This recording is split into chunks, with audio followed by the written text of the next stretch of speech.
everyone. Just give people about another 30 seconds before we get started. Hope you're having a great start to the week. We'll be getting started in just a moment.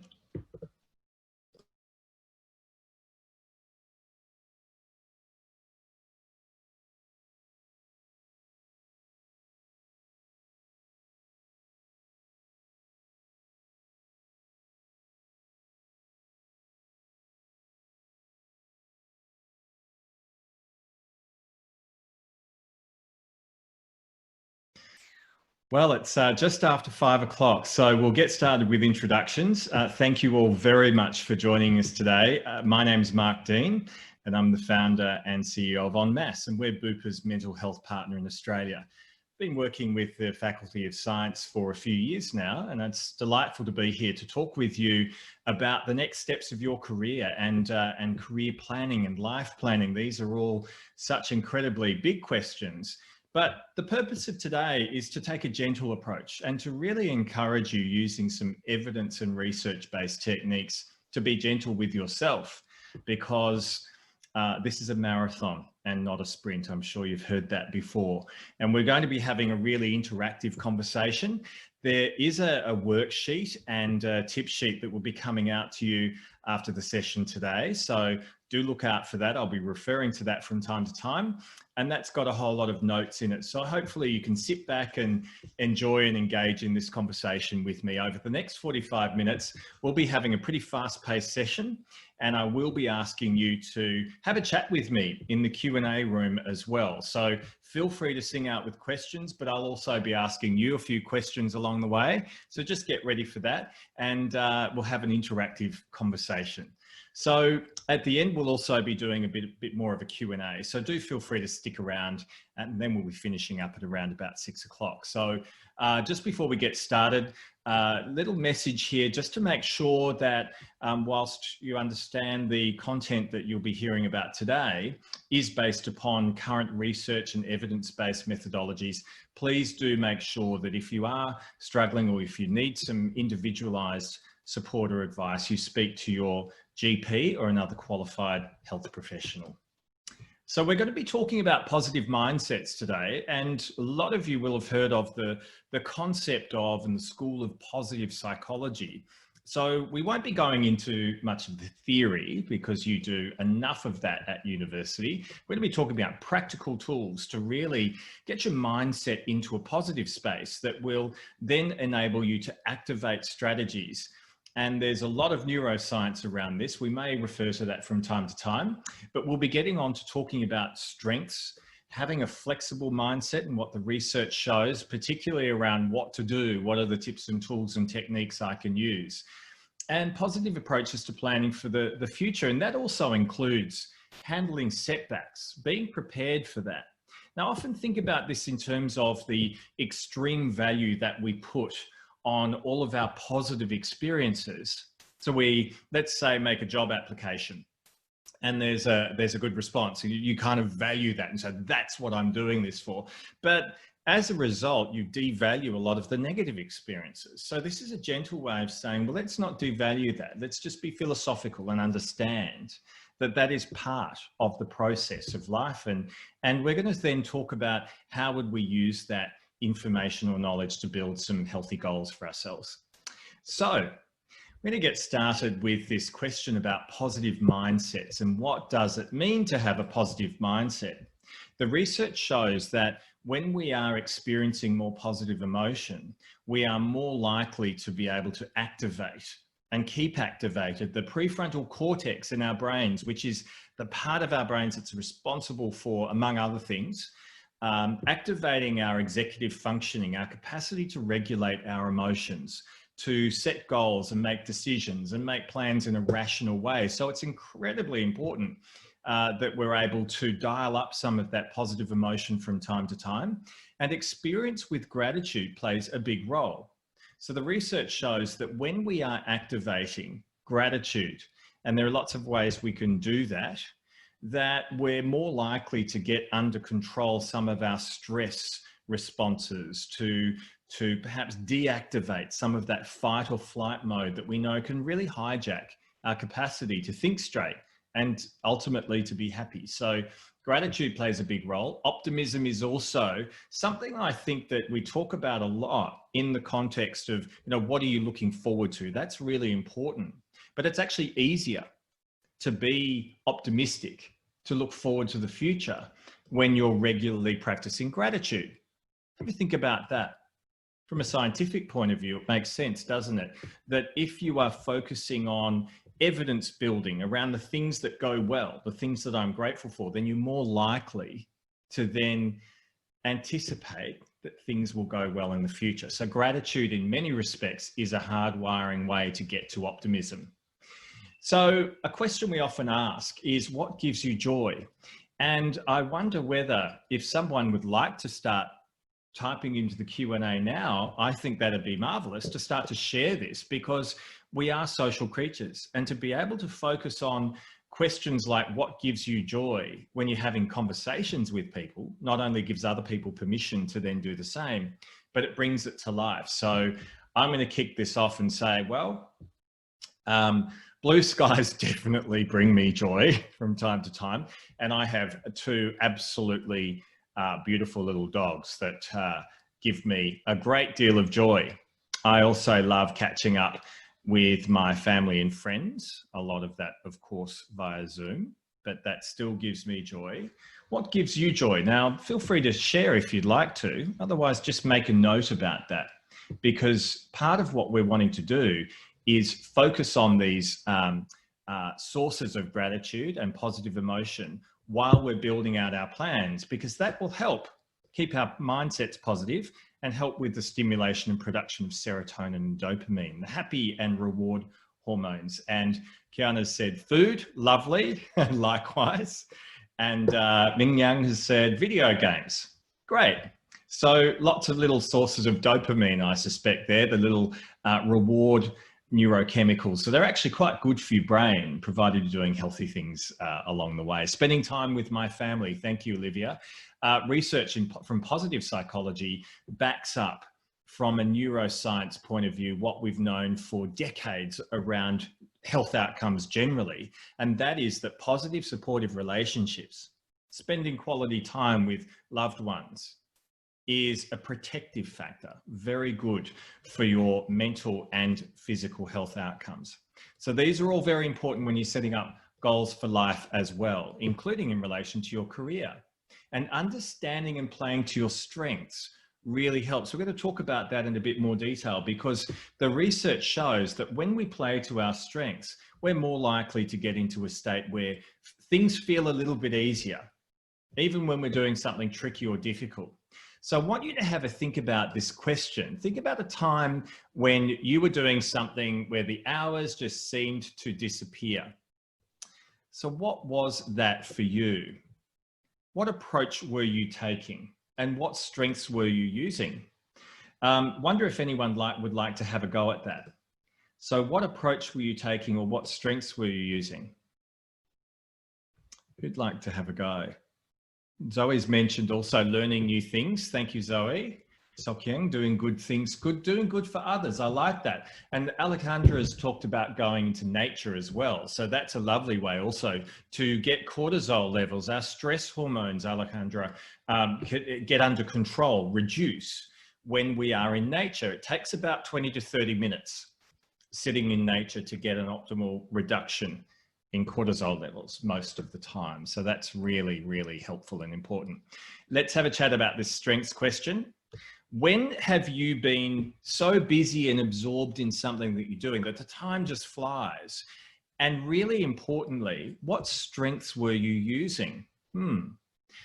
It's a really difficult one to contemplate, but the purpose of asking that question first is to recall those times when actually I have been doing things that were quite challenging, but time flew quite quickly. There is a way of finding out more about what your strengths are. We'll go into that in a moment. But the research shows that when we are playing to our strengths, using our individual strengths consciously, we're more likely to get into the habit of using them more often. And a lot of you will know about this. When you repeat something over and over again that, you have to think about, so what strengths will I use today, rather than just doing it subconsciously or subtly, you're actually pushing a pathway that if you repeat it over and over again, you're more likely to wire a new neural pathway in your brain, and it becomes habitual. And what we know is that time goes more quickly and you make less mistakes and get less stressed out when you're playing to your strengths. So this becomes very important when you're also looking at setbacks in life.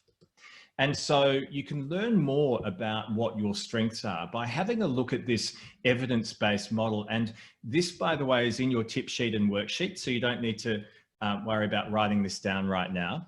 The University of Toronto has this free open source test, and it's evidence-based. And what it does is it asks you a series of questions, and then it gives you a list of strengths, and it tells you what your top 5 strengths are. They're the ones you really want to focus on.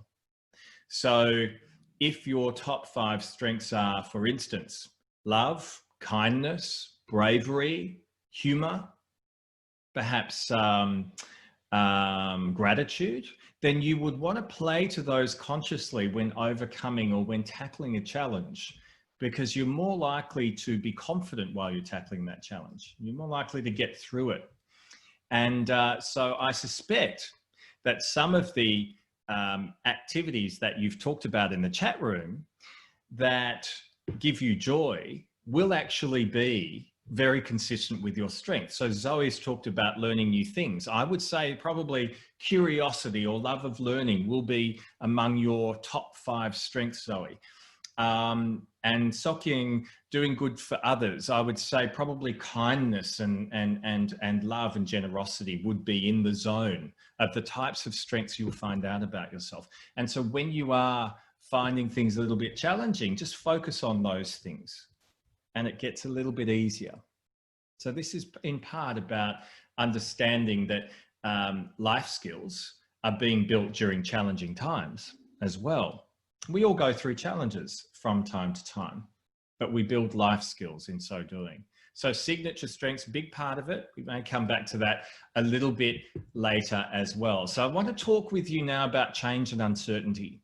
So this is, over the many years I've been doing this sort of work, I have come across probably the biggest peaks in need for people to pick up tools to help them to thrive, to get through difficult times during big periods of change and uncertainty, which for some people is because of the place where they're working, the place where they're studying. We all know what everyone's been through in Victoria over the last several months, and look at the whole world.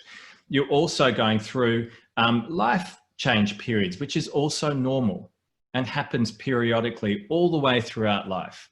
So why is it that when we're going through change and uncertainty, we often struggle a little bit more? Perhaps we often, we might be in need of a little bit more in our toolkit to build our resilience and build our capacity to thrive.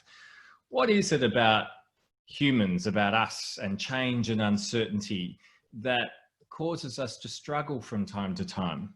Who'd like to share some thoughts and ideas? I often think about the word control, right? So I think about, well, if things are changing and I'm not certain, then I don't have a clear picture and I don't have control. And we like to have control. It's a survivalist feature that's ingrained in us. Olivia's put, it puts us out of our comfort zones, absolutely. And it's different from what we're used to. Yeah. So you get into a zone, don't you, Olivia, where you're not really using too much energy and glucose on thinking about basic survival things. You're just getting on with life. And then suddenly you've got to stop. Suddenly something stops you or pauses you and you think, this is different. I'm not comfortable with this. That's a really big one. That's one of the reasons why it can be so challenging. I'm not comfortable. My body and my brain will try to protect me. And so I'll go into this kind of response, and I want to talk about that. What are some of the common responses you might feel? Now go back to, you might think about what's going on in terms of your future. and change and uncertainty are an inevitable part of the next phase of your growth in life, what are some of the common responses? You could think about that in terms of what goes on in your body, if you like, rather than trying to explain it too much in terms of all the different emotions and thoughts. And I'm going to just put this out there. I remember when COVID-19 hit, I remember my bodily response. And it was like an initial startled, followed by heart racing, followed by lots of thoughts jumbling around in my head, and a feeling of tension and physical feelings of anxiety, heart pumping. These are physiological responses. What are some of the other common responses? People often talk about perhaps being a little bit tired. Procrastinating. So you go through, thank you, Kiana, start procrastinating. So that's very normal too, because you question yourself. And one of the reasons why we procrastinate, by the way, is that when our prefrontal cortex is sort of shut down a little bit by cortisol and adrenaline, that's the executive functioning, and our fight or flight mode kicks in, we're not thinking straight. We're not meant to think straight. We're just meant to do something. So we get into this, what will I do? And none of it makes sense, so I don't know what to do. So we procrastinate, very normal, and that's okay. But knowing when we're doing it is part of the journey of understanding ourselves, self-awareness building. And then we can start to build out some strategies. Alejandra said, overthinking, absolutely. And sometimes, personally, I find a few strategies helpful there. Exercise is a good one, but also mindfulness-based techniques to just sit and close it down for a little while. Just focus on my bodily sensations when my head is a little bit too overactive. So we've got disrupted sleep. Thank you, Zoe. Yeah, and one of the reasons for that is cortisol. It's meant to stop you from sleeping. It's normal. It's survival. We're not supposed to go to sleep if our brain, our fight or flight response is telling us, you may be in danger here. You're not meant to go to sleep. So cortisol plays a big role there. If we can reduce cortisol from some of the other activities we're talking about today, we can also help our sleep, but not catastrophize it as well. Sonia said becoming closed off. So that's very common too. So often what we do there, and thank you for sharing that, is we retreat a little bit. And so what that could look like is a little bit like, and Daolat has said, feeling depressed. We could actually start to feel quite sad, because this fight or flight response we get when there's change and uncertainty, the fear reaction, actually interrupts the production and transmission of serotonin, the happy hormone in our brain. So it's very normal to become a little bit flat, maybe feel a bit sad as well.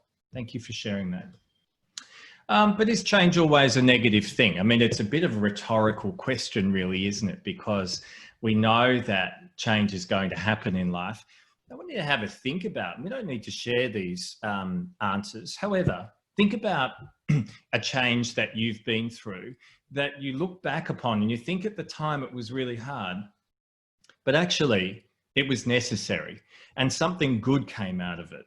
Now, if we can focus on that, we know it's a big protective factor in terms of our mental health and our capacity to thrive in life, then we're more likely to face into situations where there's change, where it feels like it's too hard or it's negative or it's frightening, and to be able to say, you know what? Might say to myself, Mark, you've never had a difficult situation in life, and there've been plenty of big ones, but you've never had a difficult situation, including change, that hasn't produced something, some type of a growth opportunity. So when we look at the future in advance and we say, I know that what shows up could be challenging and there's going to be difficulties, but I will grow. There'll be something I'll learn. And Dalit said change in short term is it can feel negative and hard to cope with, but however long term, it's a good thing. Well done. I think that's very philosophical and very wise. Thank you. So flexibility of mindset plays a huge role. This is something we talk about a lot. And if you think about what we might call a fixed mindset that is static, you would be looking to the future and saying, it has to be this way or nothing will work. I remember going back, I'll go all the way back to when I was 19. And I was at law school at the time. I'd worked in mental health and I'd always studied in mental health, and I went on and did other things, but I was at law school at the time. And I had this belief system at the age of 19. Well, I have to become a lawyer now because I'm at law. And there was this very fixed mindset. And I look back and I think, gosh, I had to go through all of that, but it caused quite a lot of unnecessary suffering for me to be thinking there's one way and that's it. And actually, without going to all the details today, I want to share with you, I've had 4 careers, 4 very rewarding, fulfilling careers. And I haven't planned most of it. I mean, certainly over the last 15 years, I feel like I'm 48, by the way. So you've got quite a long way to go yet. I probably have planned more of it, but I sort of fell into different pathways based upon things that I liked, things that I didn't like. And there was a whole lot of stuff I didn't enjoy. But I think it's very healthy to take the pressure off each step in your life and career. And that pressure can often look like it's got to be this way or it won't work. And to actually say it probably won't turn out exactly the way that I'm planning. Some things will be better, some things won't be. But I've got opportunities, and in this day and age, we know, by the way, that it's healthy to work pretty much all the way through your life. So if you look at it that way, you've got plenty of time. You probably will have a few careers ahead of you, and that's okay. So flexibility of mindset is about, in part, being able to say, it's not all going to work out the way that I think it will or that I hope, but I can make a difference. I can learn from positive and negative experiences as well. And that's good. I don't have to look at every stage with this critical, gosh, what if this doesn't work out? There'll be a point or purpose to it. If I play to my strengths and I behave in a way that's good for other people and is in accordance with my values, then it will be okay. There'll be a point and I will learn. It's wonderful, a wonderful realization, and it's true. So have a think about a few components. Have a think about the fact that different situations do require different responses. Different jobs require different mindsets. You might also be facing into a period where you go through job application time, and for a couple of days, you're really focused on that. But then you need to ease off. And then you need to shift the lens a little bit and remind yourself about other aspects of life that are important to focus on, and then come back again for another phase. So there's lots of different situations that require different responses. And the other thing is also different strengths. You might have your top 5 there and say, you know what? Bravery, I'm going to use that today. And then tomorrow, I'm going to use love and kindness and just reach out and be kind to someone. Next day, well, I might actually take a step back and use a bit of humor, whatever your top 5 strengths are. Being flexible to other situations is also very helpful. So we are social creatures. You know, approach with flexibility your conversations with your peers and with friends and family about adapting circumstances as well, changing circumstances, which will change. And if we're able to adapt socially as well while we're going through those changes, we're more likely to have a healthier outcome. Maintaining balance between work and life and other purposes. So even career planning, and when you're in the process of working out, where will I be? What will I be doing? What location will I be in? Make sure you treat that a little bit like a job and give yourself balance. Very important. You're more likely to show up positively as well. And behaving consistently with values, we've talked about that too. Research shows that when we know what our values are, so they're often very linked to our strengths, by the way, not always, but you'll see a little bit about that when you explore strengths a bit further. So if one of my signature strengths is kindness, and it's also something I value. And so this point is about the research that shows when you know what you value and who you are, and you then behave consistently with that, you're more likely to experience good mental health, and people will see you for what and who you are, and they'll value that too, which will be great for life generally. Don't avoid the unpleasant feelings. They come and go, but when they do come on, get help and support and talk to people who care about you and who you care about too. So I think it's really important to just grab a few tips here, and some of these will be in the tip sheet. I mentioned mindfulness. Look, it is one pathway that can be enabled by meditation, but you can also do mindfulness when you're moving, when you're walking, when you're talking to someone. Mindful eating is a thing too. Meditation really helps. We know that when we're meditating, and it could be using mindfulness or a mantra-based technique, you are more likely to be dialing down that amygdala activity. Functional MRI scans of the brain show that when people are meditating, and the more you do it, the quicker this happens, by the way, the limbic system, which is where all of the stress responses and other things reside, quietens down, and the prefrontal cortex activates. And then you get little surges of serotonin and dopamine and a significant reduction in stress hormones. So that can also help you to maintain a flexibility of mindset. We talked about prefrontal cortex being important for thinking, rational, logical thinking, even self-regulation, regulating our emotions. So with more of that activity, you're more likely to be able to think flexibly rather than just react at a sort of a responsive emotional level. And accepting your emotions, I think, is a big thing to say, isn't it? And this is going to take, this is what I view this as a lifelong journey. So you don't get to a perfect spot in life. There's no such thing where you completely understand all of your emotions and completely accept them. It gets hard sometimes. So it's about saying, well, I'll go easy on myself. Here's a tip.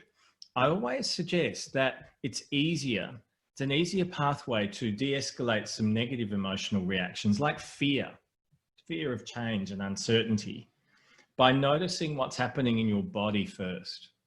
And then we enter into a state of what we call diffusion, where you're separating out your thoughts from your physical emotional reaction. So if I feel stressed, I might find my palms are sweaty. I might find my thoughts get a bit jumbled. I get hot flushes when I'm stressed. That's just something that happens to me. Well, that's a physiological reaction. And I can focus on and accept that and say, right, the story I tell myself next is separate from the physiological feeling. So slowing down is really important. So when we're feeling challenged, when we're feeling fearful or upset, just slowing down and saying, this is interesting. How does this feel? I just want you to do a little exercise with me before we talk about reappraisal, where we get into what am I thinking about the situation. And this is a little evidence-based technique that helps to slow things down a little bit. So I just want you to just sit comfortably in your chair and place your hand gently over your heart space. So right in the middle of your chest, just between the rib cage, right where your heart is. And just sit. Just notice the sensation of your hand against your chest. Noticing any differences in temperature between your hand and your chest. Noticing the feeling of your fabric against your hand as well. And as you're just sitting, noticing, we're just observing, not judging, observing the gentle rise and fall of your breath. Noticing any sensations that show up. And within a minute or two of doing this, research shows we're actually activating the parasympathetic nervous system, which is your rest and digest state. So it's a wonderful way just to sit and slow down without trying to work anything out, just to sit and notice the sensation, the hand against your chest. And what you generally notice is you start to calm down, feel quite relaxed. And this is a wonderful way of just being present in your body and also activating oxytocin, which is often called the love drug, and it's conducive to lower stress levels and more rest and relaxation. that is a good space to be in before you start to look at what am I thinking? And these are the thoughts that I have. So we've talked about thoughts racing, being in that space where we might be feeling fearful or challenged. And that's normal. That's a normal human response. That's your brain trying to protect you from a perceived threat. But if we just slow it down, we can start to look at some of those thoughts. And one of them might be, oh no, this is all going to go terribly wrong. Or I'm never going to succeed at this. These are thoughts that we often have.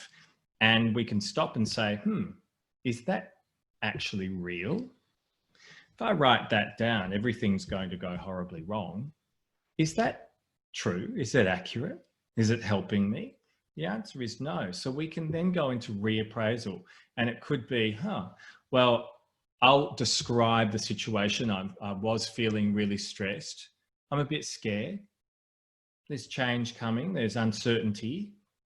But I've dealt with things in the past. And from what I'm hearing, everyone else deals with these things as well. So, maybe I could talk to somebody and share this, and I'll get through it and I'll build upon my strategies. You are all here as well for a reason. This is a wonderful opportunity just to recognize, actually, we all go through this stuff. And so that's called a reappraisal of the challenge. And so this sets us up to be a little bit more rational when we're thinking about the future, when we're thinking about, well, what plans will I make? How will I do this? It's much easier. I think we've all acknowledged things like racing thoughts and procrastination. You know, that is for me an ultimate signal that, Mark, you know what's going on. Just slow down, calm everything down a bit, get your mind into a more rational state, and then you can start to think straight again. The prefrontal cortex. If I'm procrastinating, it probably means I need to take a break, dial up a little bit more serotonin, do something that makes me feel good, and then come back to it. And then I can start to plan positively. And so part of this is about saying, you know what, life is a pretty big journey. And so when you think about that, we put a lot of pressure on ourselves at each stage in that journey. And that's just not fair. If you think about someone you really care about and they're putting themselves under enormous pressure over something that's coming up, maybe it's a job application, or maybe it's, they're doing an apprenticeship, or they're doing a sort of a trial, and they're putting themselves under enormous pressure to get it all absolutely right. You kind of say, that might not be kind on yourself. Focus on the journey. This is like a marathon. It's not a sprint. So you need to stop and look after yourself and look after your health. Happiness is not about these little micro achievements, although it's very important to allow yourself the opportunity to recognize your achievements.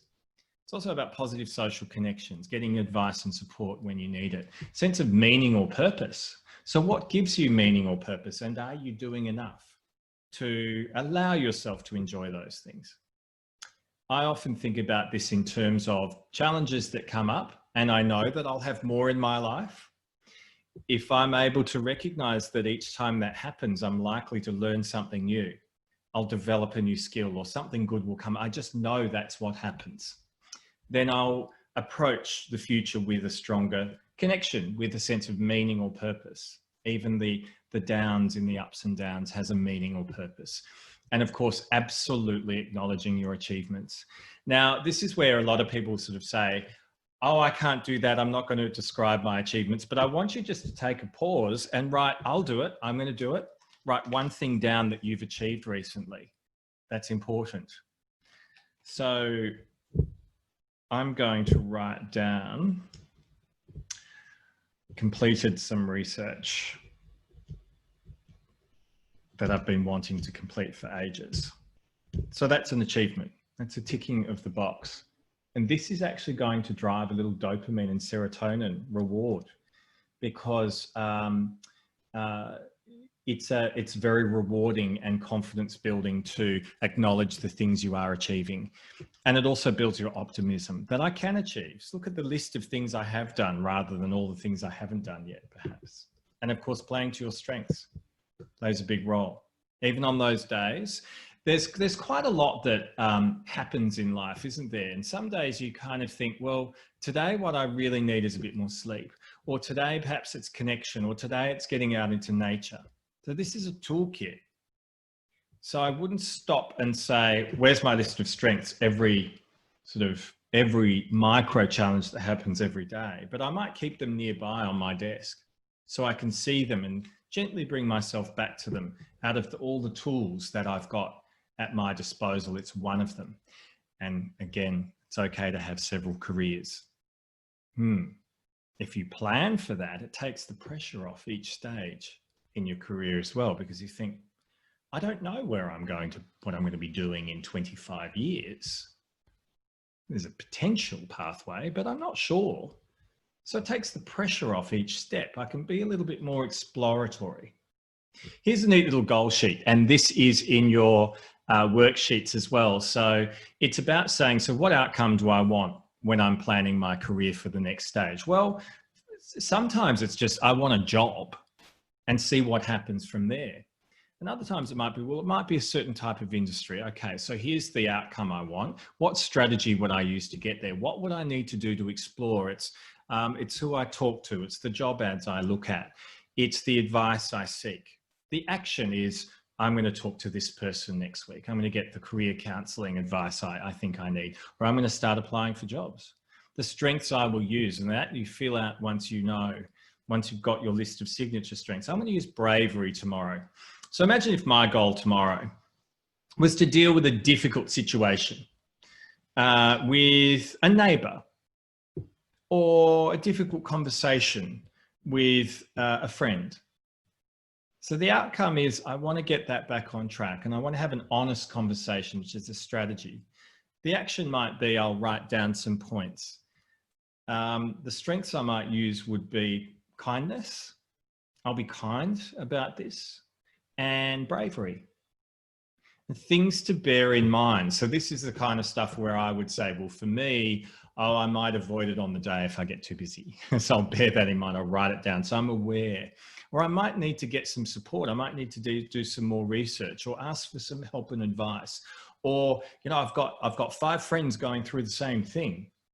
Things to bear in mind. It'll probably really help if I get together, even if it's online, and talk to them. We talk about what's going well and give each other advice and support. So there are lots of different things to bear in mind. Do have a go at this worksheet. I think it's a really helpful one. In terms of sequence, I would do the strengths test first. So have a go at that first, and then have a go at the worksheet. We'll talk about job applications. There's going to be disappointments along the way. I remember being absolutely gutted when I got my 3rd rejection letter from one organisation. So for some reason, they kept sending me a rejection letter when I was at uni, and I was gutted. I was sitting there thinking, oh, they've written to me again. I wonder what they've said this time. Maybe they've changed that. Oh, it's another rejection letter from them. And then the 3rd one.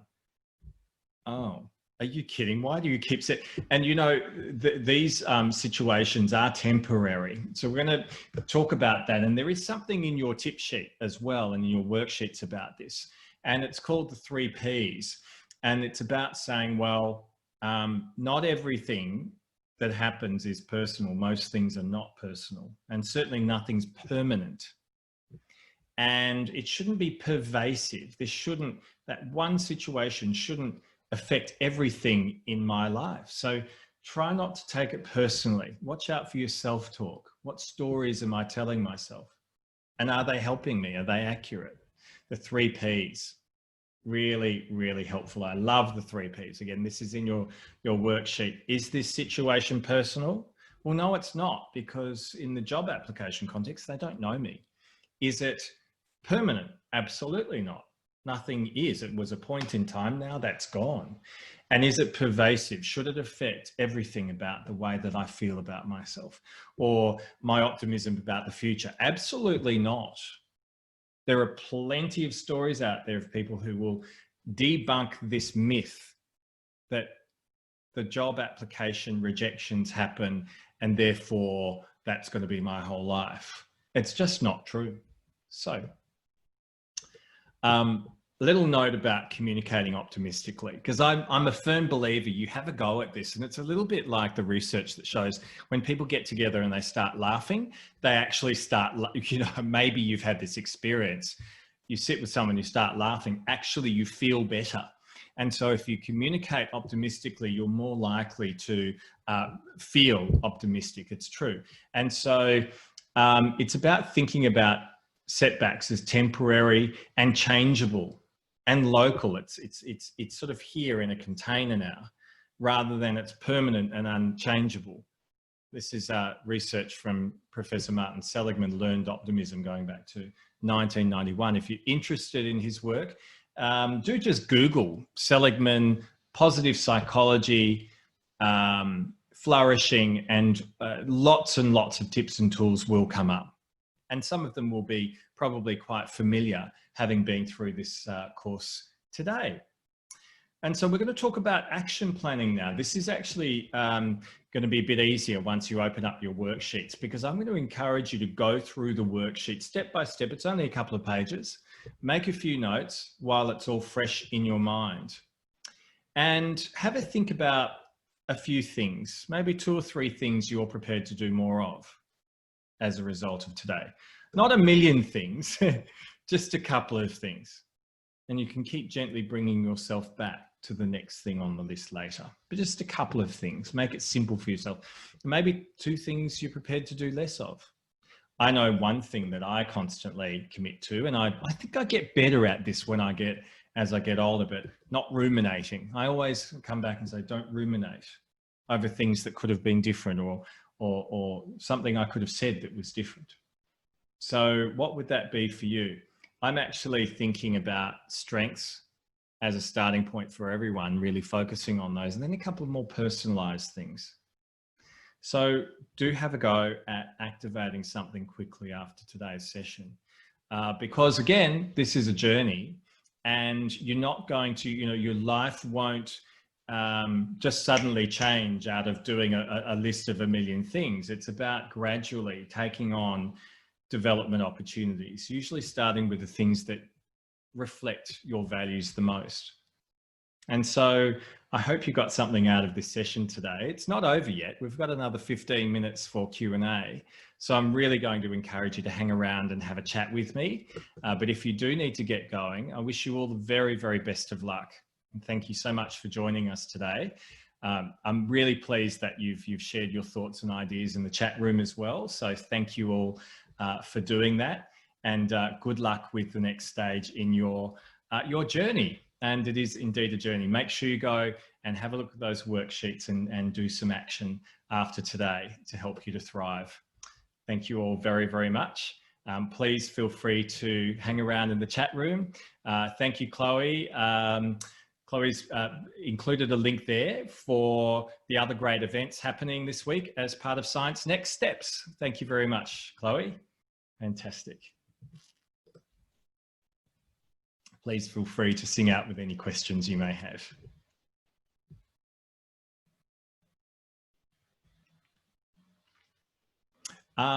Yes, somebody's just asked the worksheet. A couple of people have asked about that. Chloe, would you mind just responding to that? I believe they're being sent in a follow-up email tomorrow morning, so you can let it settle and digest tonight and start afresh in the morning. Thanks, Chloe. Oh, thank you, Sokyung. It's a pleasure. Why do we have modulations in mood, ups and downs? Well, that's a really good question, Dalit. I think that the answer is we are biologically, socially, and psychologically quite complex human beings. So our bodies and our minds and our brains do a lot to protect us and to drive us for survival. So quite often we will have experiences that are neurochemical based with elevated mood, feelings of love, feelings of reward. And there's a neurochemical balance going on that's physiological, but it's also often social. So our interactions will impact on our physiology as well. There's a really neat book I find quite helpful, and it's by Bessel van der Kolk, and it's called The Body Keeps the Score. And it's actually about the physiological, psychological, and social factors that influence our capacity to thrive and our moods. And I think you'd find that quite interesting.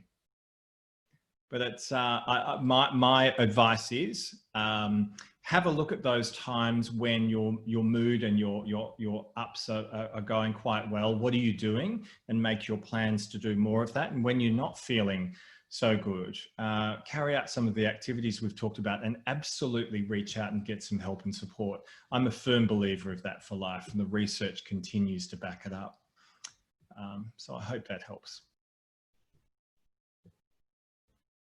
Alejandra said tips on how to show your strengths when you are an introvert. Aha. Okay. So Alejandra, I think that's a really good question. What I would do is the first step is to understand what your strengths are. And so do the strengths test. And you might find that there are, let's say one of your strengths is perspective. And as an introvert, you'll be using that strength quite a lot when you're sitting and just taking stock. And you don't have to be out there, put yourself out there a lot socially to exercise that. Or you might find, if kindness is one of your signature strengths, quieter ways to practice that out. I have a friend who's highly introverted, and she just sent me a little jar of flowers last week, just with a little card to say thank you, because it's not her style to make a big show of things. And so you find your own ways that are perhaps a quieter way to exercise your strengths, and they're more subtle. So have a look at your strengths first, and don't think about them in terms of having to do it in a highly interactive way. You can also exercise those strengths quietly in more subtle ways. I think that's a pleasure. Lots of research as well. You might want to just have a look at some of those other pieces of research that you'll find in links to that website. And there's also quite a lot on, you might Google VIA, character strengths. There's a lot of research there as well. Olivia's asked, can I ask your thoughts on the value of taking time off? Yes, absolutely. So Olivia, I think there's two benefits to taking time off. One is just to give our bodies and our minds an opportunity to reset, because often we're charged up and it's go, go, go, go, go. I've got to achieve, I've got to get, oh, there's another goal, there's another one, there's another one. And so what happens is our adrenaline and cortisol are constantly kind of up high. And we can get, and it's good to know it's mostly temporary, a bit exhausted, temporarily adrenal exhaustion. So what I like to do is a whole lot of nothing every now and then, just to switch it off and take time out, just to let my body recover, and then my mind can recover. Although I think it's also important to think about those bigger gaps you're asking about as well, to give yourself an opportunity to reflect. If we can assume, Olivia, that we're, in addition to having all of that norepinephrine, adrenaline in our brains and cortisol, that can be quite exhausting, we're not going to be able to think straight. You're also changing and learning and changing and learning so much in the art of doing when you're activating everything. And I think it's very important just every now and then to be a bit more introspective. And sometimes that means time out, an extended time out from the normal things that we're doing. So it might be a big break in between studying and working, for instance, or between jobs. I have a friend who does contracts and takes big chunks so that he can just reflect and ask, what does all of that mean now? What have I learned about myself? And that means the next decision he makes is actually generally a pretty good one for him. So I hope that helps. I think it's important to give yourself time to be introspective while you're, and to just stop and reflect rather than just being in doing mode all the time in life. And also to give your brain and body some time in between bursts of activity. I hope that helps. My pleasure.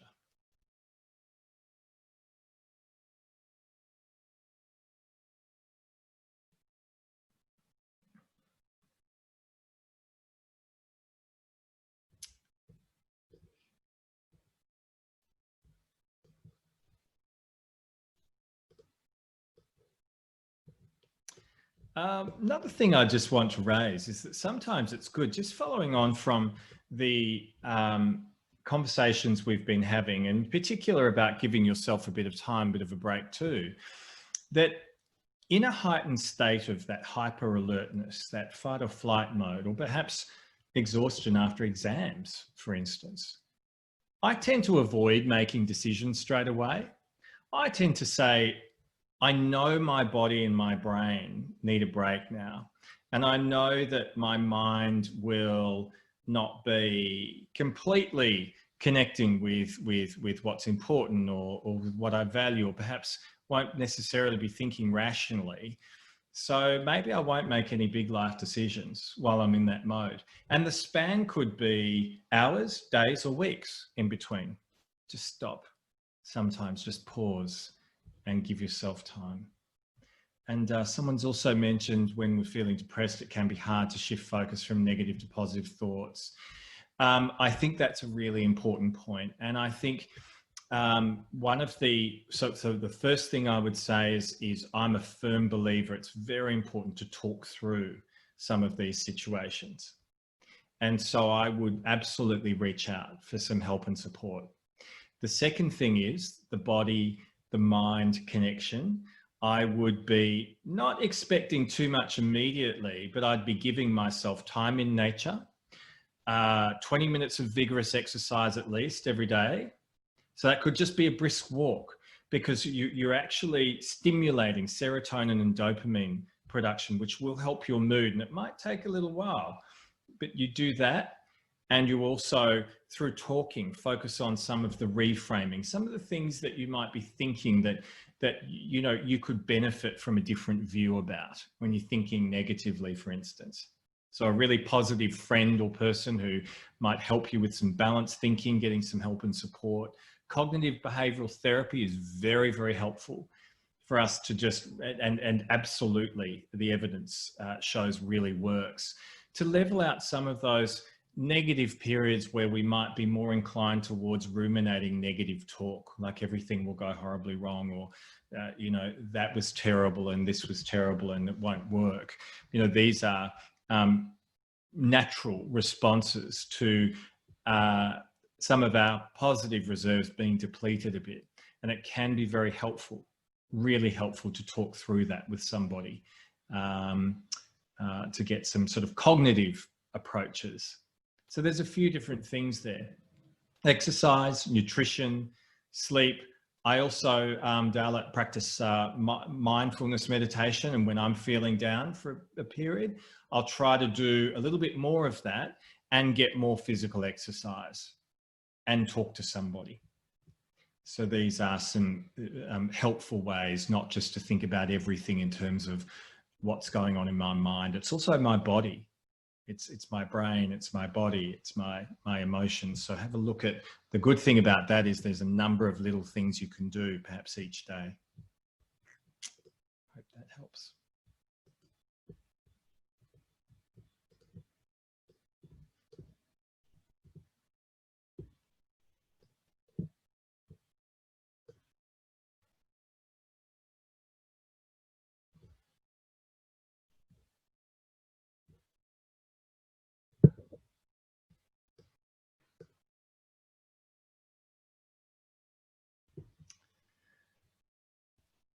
So if there are no more questions, we will tie up the session shortly. So any further questions, please just feel free to pop them in the chat room.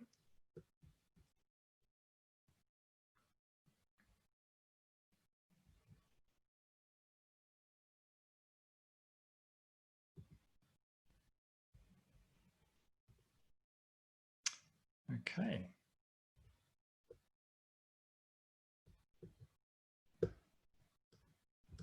Well, thank you all very, very much for joining me today, and it's been a pleasure chatting with you all. I hope you all have a wonderful evening. Do get onto those slides tomorrow morning, the worksheets when they arrive, and good luck with your plans and your travels as well. Thank you very, very much for joining us.